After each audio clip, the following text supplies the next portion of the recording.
everybody. How you guys doing? You know it's going to be a good video when I'm already wiping glitter off my hands before the video even starts.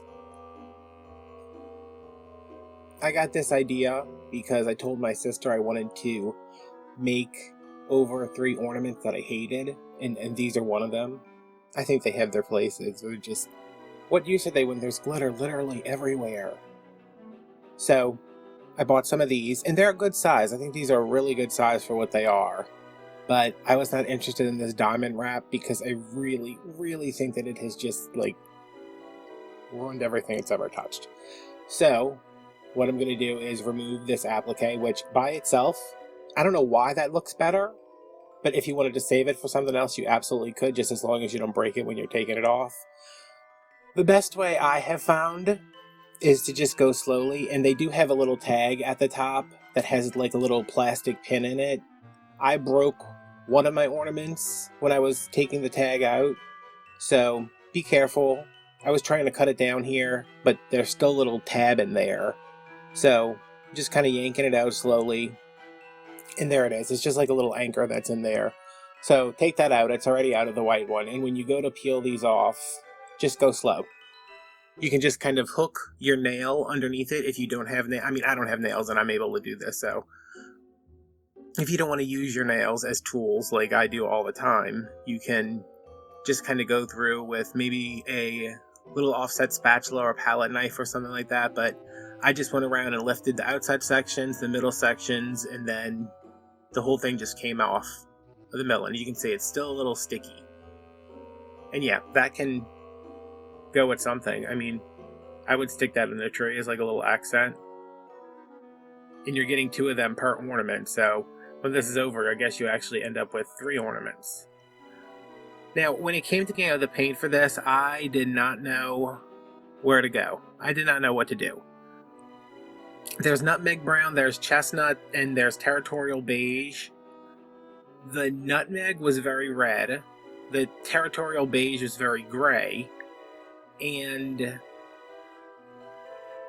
no, the chestnut was the red one. One of them was super red. Like, it just looked rusty. I ended up using a mixture of the nutmeg and maybe the hazelnut, I think.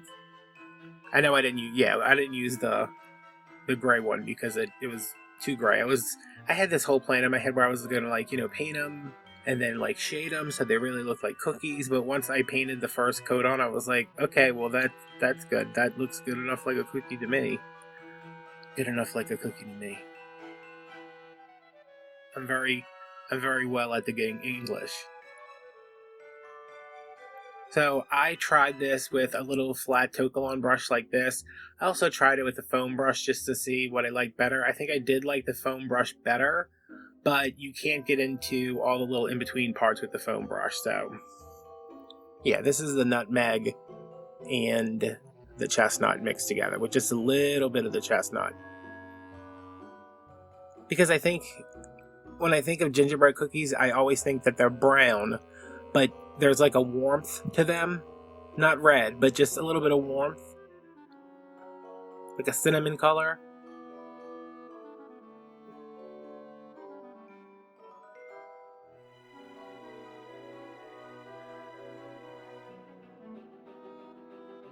So I'm just going to town painting this, and this is what they look like when they're done.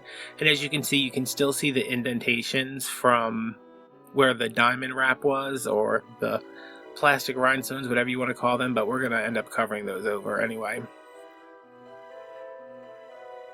Secret weapon here, my puffy paint. Every time I'm using like I need something dimensional, I end up going for puffy paint. And I'm knocking it all to the bottom of the bottle and then burping the bottle a little bit so I don't have any splats, but I get splats anyway. I'm doing 2 different ones. The first one I wanted to do one that looked like it was actually iced by, you know, a real person. Not that I'm like not a real person, just one that didn't look so store-bought, I guess. Something that looked more homemade. So I put it on just like I'm going to do for the next ornament. Just kind of went all the way to the top and did my V's on the little points. And then I shook it around and tapped it a little bit. And you can see as I tap it, it spreads out. Which, depending on the thickness of royal icing, it would do. So I wanted a thinner application of the icing, but thicker in the width. Which I like this one because it did look more like a homemade gingerbread cookie, but it didn't show enough of the brown for me. But see, I kind of like how it's dripping off the side on that one point.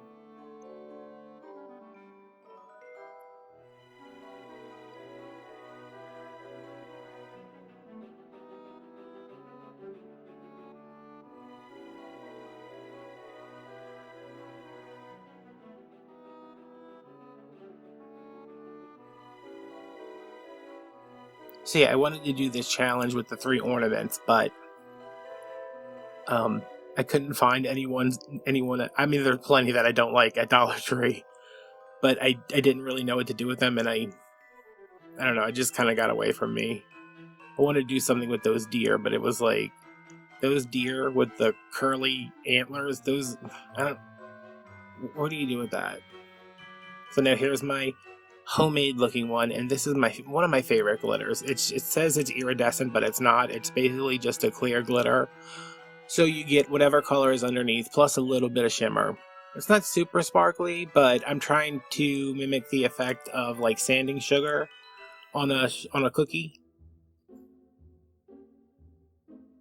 And this, I think, did the best job. And the whole reason I'm doing this, besides just wanting to do it, is this is kind of a proof of concept video for me where I have a project planned, and before I do this on a much larger scale and spend much more time on it, I wanted to figure out how to do it because I didn't know how I was going to do this when I sat down, besides just painting them brown and putting puffy paint on them, which turns out that's all you need to do, and a little bit of clear glitter. So for this one, I'm going to try to keep my line. See, it just burped right there. That's why you need to really make sure you bang that down. I'm going to try to keep my lines pretty even. They don't have to be perfectly even because we are going to go back and cover with the glitter. But I want it to look like they were actually nice piped lines. And this will be, your store-bought factory-made gingerbread cookie. I told my mom when I bought these, I said, do you think I can turn these into gingerbread cookies? These snowflakes? And she said, I don't see how you could. And I said, well, you don't think I can? What? I said, that's not how this works. She said, well, how are you going to make a gingerbread cookie out of this? And I was like, well, I'm going to paint it brown and add some icing and some glitter, and it's going to look like sanding sugar. She said, well, are you going to put eyes on it? And I said, why would I put eyes on it? And she said, I don't understand. And I was like, what do you not understand, Mom? Like, what's going on? Do you smell toast? What is it? She's like, I don't understand how you're going to turn that snowflake into a gingerbread man. And I said, I'm not turning it into a gingerbread man. I'm turning it into a gingerbread cookie.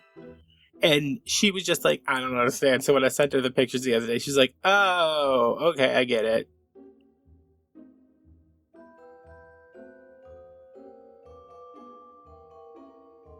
My mom's fun because she's not... You could explain to her in like perfect detail what you're doing, and she cannot visualize it at all. Like, there's no way she can visualize it.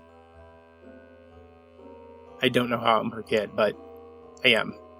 So now I'm going back and adding more of the sanding sugar glitter.